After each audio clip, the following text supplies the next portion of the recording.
एक बार एक छोटी सी बच्ची हाथ में मिट्टी की गुल्लक लेकर के भागती हुई एक दवाइयों की दुकान पर गई। वो काफी देर तक वहां पर खड़ी रही, लेकिन दुकानदार का ध्यान उसकी तरफ नहीं गया क्योंकि और भी बहुत सारे लोग खड़े हुए थे। उसने दुकानदार को कई बार बुलाया, लेकिन वहां पर भीड़ इतनी थी कि दुकानदार का ध्यान उसकी तरफ गया ही नहीं। और फिर उस बच्ची को थोड़ा सा गुस्सा आया तो उसने अपनी मिट्टी की गुल्लक लेकर के वहीं काउंटर पर जोर से रख दी, जिसके बाद में जो दुकानदार था और जितने भी लोग खड़े थे वो सब उस बच्ची की तरफ देखने लग गए। और फिर उस दुकानदार ने उस बच्ची से पूछा, बेटे आपको क्या चाहिए? तो वो बड़े ही भोलेपन से बोली कि मुझे एक चमत्कार चाहिए।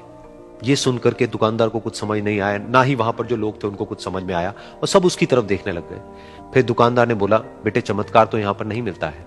तो बच्ची को लगा कि वो उससे झूठ बोल रहा है, तो बच्ची ने कहा कि मेरी गुल्लक में बहुत पैसे हैं, आप बताओ आपको कितने पैसे चाहिए, लेकिन मैं आज यहां से चमत्कार लेकर के ही जाऊंगी। तो वहीं काउंटर पे एक और आदमी खड़ा था, उसने उस बच्ची से पूछा कि बेटे क्यों चाहिए तुमको चमत्कार?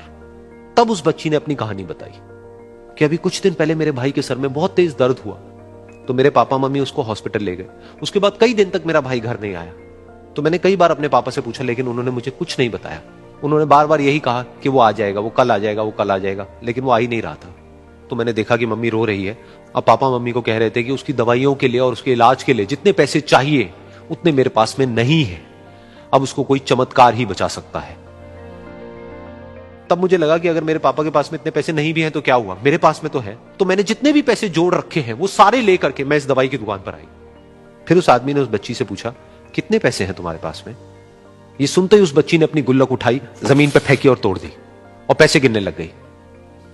बाकी सब लोग खड़े होकर के उसको देख रहे थे। थोड़ी देर बाद उसने सारे पैसे अपने हाथ में इकट्ठे किए और बोली, मेरे पास में पूरे 19 रुपए हैं। वो जो आदमी वहां पर खड़ा था वो थोड़ा सा मुस्कुराया और बोला कि अरे तुम्हारे पास में तो पूरे पैसे हैं, इतने का ही तो आता है चमत्कार। ये सुनकर के वो बच्ची बहुत खुश हो गई और बोली कि चलो मैं आपको अपने पापा से मिलवाती हूं।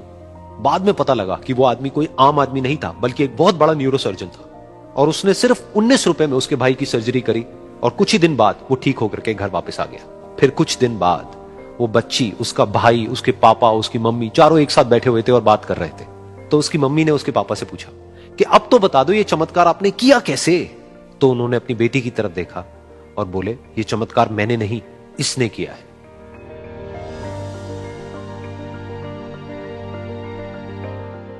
तो यहां पर एक बहुत बड़ी बात है जो हम उस छोटी सी बच्ची से सीख सकते हैं कि जिंदगी में कभी कभी ऐसा होता है कि हमको कोई रास्ता नजर नहीं आ रहा होता है और हम लोग हिम्मत हार जाते हैं। तब हमारे अंदर एक बच्चा होता है जो कोशिश करने से कभी भी पीछे नहीं हटता है। वो हार मानने को तैयार नहीं होता है क्योंकि उसको ना शब्द समझ नहीं आता है। वो बच्चा जिसके लिए कुछ भी नामुमकिन नहीं है, क्योंकि वो हर हाल में कोशिश करता ही रहता है।